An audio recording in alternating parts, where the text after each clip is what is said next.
Hey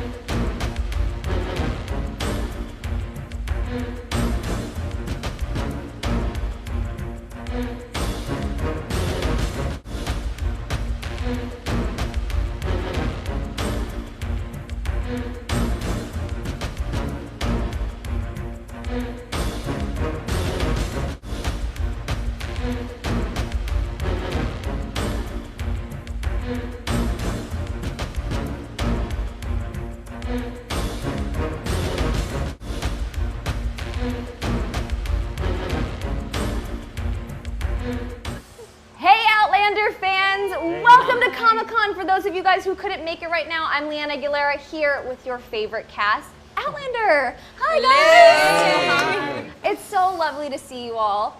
And I've got to say, you've put us through quite the Droughtlander this year. Droughtlander is really over. Yeah. Oh my gosh, but I've got to know, what has it been like for you guys to come back to Comic-Con? You haven't been here since 2015. And Sophie, you haven't been here before. Yeah. Welcome. It's our little Comic-Con virgin.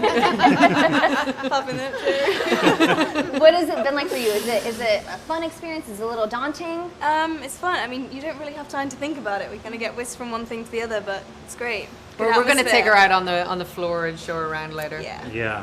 And then leave you there. Find your own way. Yeah, good luck.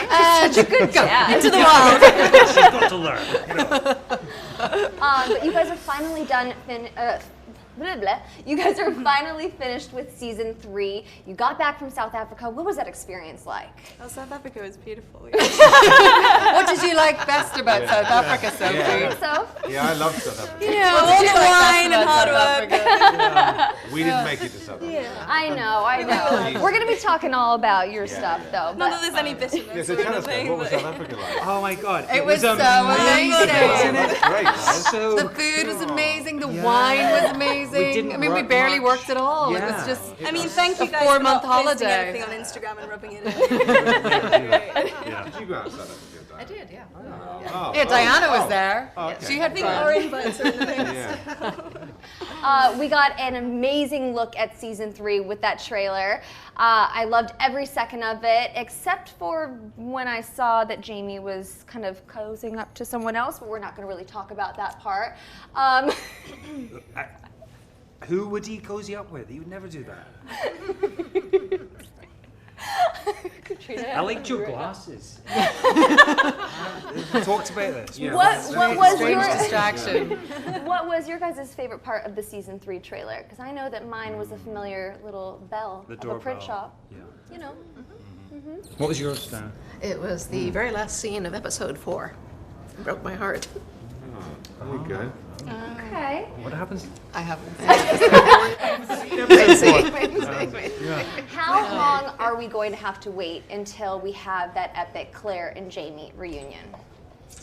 Like keep 20 years, I believe, isn't it? Yeah, I think it's a 20-year. We decided we were going to film the entire season in real time. So we're really only a year into Boston. Sophie's very premature. She Yes. really matured very well. This is a year old. It's amazing how much she can do right We now. do spend a lot of My time. age range is phenomenal. We do spend a lot of time apart in the show, of course, because obviously, you know, Claire returns back to Frank, boo hiss, and Jamie goes off to die. But I think, you know, obviously, there's some great episodes there, and there will be a little wait, but I think it's worthwhile. Yeah, I think it's definitely the way they've constructed it. I don't think you're going to feel that it's as long, because I think, you know, you get so invested in Jamie's story and what he's gone through. You see a lot of Claire and Frank and Brianna, and it's really exciting, you know.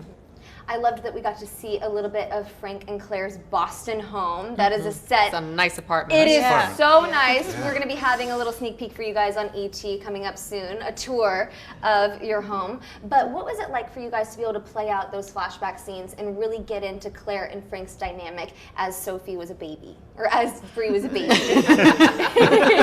just looking at you. We just made that really. But what was it like to be able to play out that flashback dynamic and really fill in the blanks?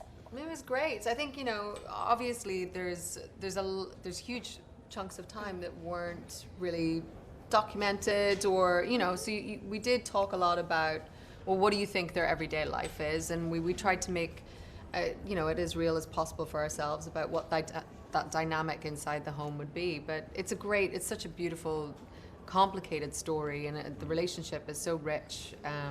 It was really fun to play it. Yeah, no, it was. I mean, it's one of the nice things about the show has been a chance to dig into that relationship a bit more, and yeah, I mean, I guess we tried to make it sort of as complicated and as real a marriage as possible, as they try and make this quite complicated situation. Obviously, bring up a child that someone else's, but yeah, I think it's paid off. Some good stuff in there. And Sophie's going into therapy. So Pretty much. College fund. That's Sophie, not Brianna. Redistribution. Yes. Oh yeah, Brianna. Both. We all do it. Diane, I've got to say, Voyager was my favorite book. It's such an ambitious project to go from book to screen. When you were talking with Meryl, when you were talking with Ron, what was the one thing that you personally wanted to see from your books come to life? Let's see. From that particular book, you mean? Yeah. Yeah, well, multiple things. Ardsmuir Prison has always been one of my favorite parts. Yeah, Hellwater is my second favorite, I'd say. But, the parts where Jamie is actually living, more or less a day-to-day thing. Claire and Frank, their story is a backdrop in the book, and we just revisit it in flashbacks because at that point, Claire is telling it to Brianna, and so it's being lived backwards. But Jamie's thread in that story is the one that's moving forward, so we're living it with him through his various adventures and so forth. So that's in the books a little bit more close up and personal. We've got to talk about the print shop scene. We've got to talk about it. When you guys first read that scene, what was your initial reaction? Well, we're not saying anything because we're trying not to give away too much, but Sam, it's me. it's you. So okay, well, basically, There's no one else here, right? Nobody. It's so much anticipated, I think, for ourselves and also for the fans, and we wanted to do it justice. It's like one of those scenes or one of those moments in the book that I think we want to serve Diana's writing, and but so much happens before that it kind of really. It all builds up to that point when they meet, so it just raises the tension and the stakes. And I mean, it was nice to work with you again. Yeah, no, it was great. And I think Matt did a great adaptation, and that episode was great. But I think, you want to approach it with just, each of these characters. I mean, for Jamie, it was a totally different thing. He had no idea what was, he had no preconceived notions of what that day was going to bring. But for Claire, there's such a build-up, and there's such a, an expectation. And I'm sure she ran through 1,000 different scenarios of what exactly would happen. But it was really fun to play, and I think it ended up being really sweet. I haven't seen it yet. So. No, we haven't seen it. No, I have. Yeah, it was good. Diana says good. Well, if we've got Diana's seal of approval, then. Diana, you're the only person who's seen it. What was your thoughts? Well, that line about how he fainted so gracefully for such a large man. Yeah, he actually did. About 14 times in a row. Yeah, so all the bruises. I was gonna say, how'd your head? Sophie, it was so interesting when we first met Bree in season 2 to see that she had a naturally strained relationship with Claire. What was it like for you to be able to kind of fill in those blanks and go back and really figure out why it is that they didn't quite get along? Yeah, well, I think that's something that in the book isn't quite as prominent. I think we really did lay on thick that kind of 20-year tension. Yeah. But Kat and I talked about it before, and we just wanted to make sure that came from something, so it wasn't just kind of Bree coming across as bratty or Claire coming across as hiding something, like for her own gain, and it's just working on that relationship between the two of them. And season 3 is nice because it gets to the point where Bree really understands why Claire's hidden this information, and actually that she did it from a very selfless point of view. And I think also there's that thing of Bree really looks up to Claire. I mean, we see her as a surgeon now in the 60s, and it's just really aspirational for a woman in the 60s for a daughter to be able to kind of look up and see that. So I think she then understands why Claire was absent in the workplace as well. So, yeah. Sorry. Hey, Been there more. get over it. And for all you fans who are wondering right now, Rick is actually on a panel right now. So he's off representing Outlander on a Comic-Con panel right now. He's gone. He's out there dressed up. But Sophie, what can you tease about Roger and Bree's on-screen dynamic? Because fans fell in love with their chemistry last year. Yeah, well, I think the thing, again, Rich and I talked about was, we were saying this before, in the book, their relationship kind of moves quite quickly. So I think we wanted to give the fans something to root for with Roger and Bree, and that every time they get closer, they also get torn apart by equal measure. So there's kind of that back and forth between the two of them. So it's a bit of relationship tension, but yeah. Well, There's the kiss in the trailer, so I guess. Lastly, what is the one thing that you want Outlander fans to know before they tune in to season 3? It's really sad.